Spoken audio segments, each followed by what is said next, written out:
Charles and I are back for another email question here on Financial Choices Matter. And we're just going to dive right in, Charles. Ronnie says, is it a good idea or a bad idea to have my investments, taxes, and legal documents for my estate all handled by the same firm? Seems like a simple enough question. So what says Charles? This is not a yes or no answer. Okay. So this is at all. It's a yes or no question. Sure. Is it a good idea? Yeah. Well, the answer is no, in my opinion. No, not at all. Okay. How many, I don't care how big the firm is, how many of them have all three of those areas of expertise, the investments, the taxes, and the estate planning legal documents? How many of them have the best and the brightest in their firm? Nobody. I don't care how big you are. There's always somebody out there that's better or that understands your situation different from that. And they're all three wildly different. The legal is really kind of a standalone thing. The investment component of it does take some of the tax considerations into, when you're looking at how do you set up accounts for people and what do you do inside those accounts. But having one, there's a couple of people in the greater Phoenix area that advertise a lot on television and they have it all in-house. And I'm just telling you, they don't have the best and the brightest. We go hunting for the best and the brightest. Sure. So what are you looking for? Do you want tax advice? Do you want investment advice? Do you want, legal advice? You really need to go hunting for the best and the brightest in those areas. You want it coordinated so that one's not trying to undo the other. And that does happen from time to time. A lot of times a tax idea is one of the worst investment ideas, or an estate planning idea might not be the most beneficial from a tax point of view. So you need to have, you need to be looking at all of them. Well, I mean, Charles, I imagine that's where people kind of feel like this, though, right? It's like, I don't have the time to make sure that the one guy is watching the other guy, so I'm just going to turn it all over to one company so they can do it all. So I see the appeal. I do too. We do all the time. Here's the other question to ask, though, in that context, and that is, of those three entities, because you're going to have three different managers probably in one firm that's going to run the tax department, run the legal department, or run the investment department. Who's the ultimate boss? Who's the, they can't, they're not always going to be on the same page all the time, because there's different issues if you're really dealing with the client and just the client and what they need to have done. That might get in the way from an estate planning point of view, from the investment point of view, or certainly from the tax point of view. So who's really the boss? Who's really quarterbacking the team? Who's quarterbacking a team that if there is we could do this or we could do that, who's going to make that decision? Yeah, that's a good point.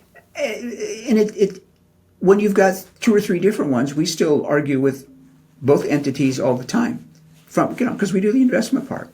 And if it's, why are you suggesting this from a tax point of view? This doesn't make much sense. Or here's an idea that might be a better idea even, that maybe might not be quite so robust from a tax point of view, but it makes more sense from an investment point of view. So then we have to sort of balance the two off. Okay.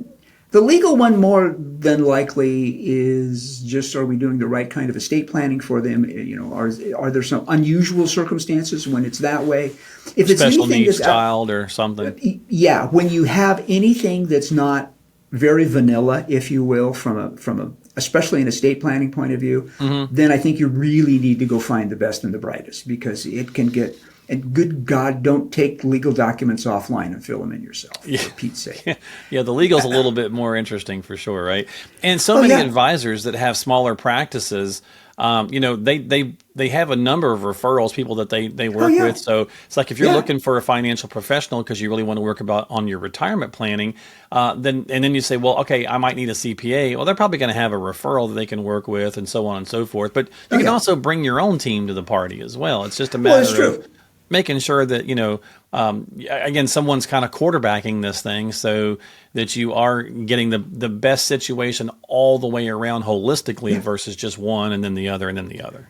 And somebody kind of has to quarterback it. Somebody kind of has to be the one that says, okay, we're going to suggest this, but see what they have to say too. And then we'll accommodate if there's some unusual issue.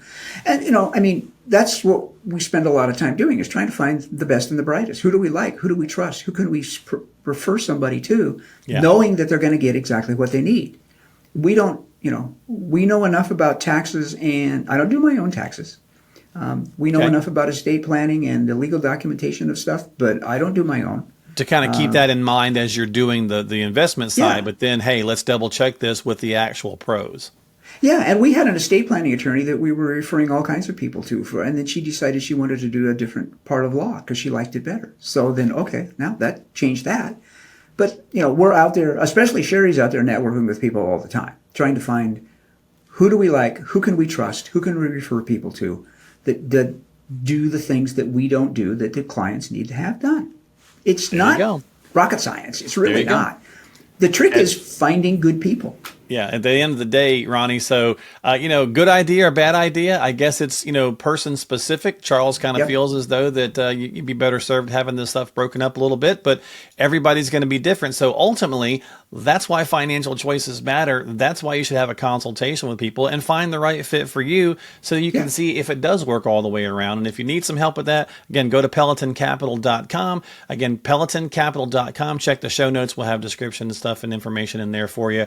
You can go click on some stuff, and don't forget to subscribe to us on YouTube. We're on YouTube now, so click the little thumbs up there and the little subscribe button so you get new episodes when they come out. We try to keep these short and sweet and hopefully share some useful nuggets of information. So again, hit that subscribe button and catch new content from Charles and I when it comes out here on Financial Choices Matter. We'll see you next time. Ready to learn more? Get a complimentary review of your retirement landscape today. Reach out to Charles and Sherry at Pelleton Capital. Don't wait and let time pass you by. Sit down and build a rock-solid strategy that keeps the focus on you and your family. Visit Pelleton Capital or click the link in the show description. And don't forget to subscribe to Financial Choices Matter on Apple, Spotify, and YouTube.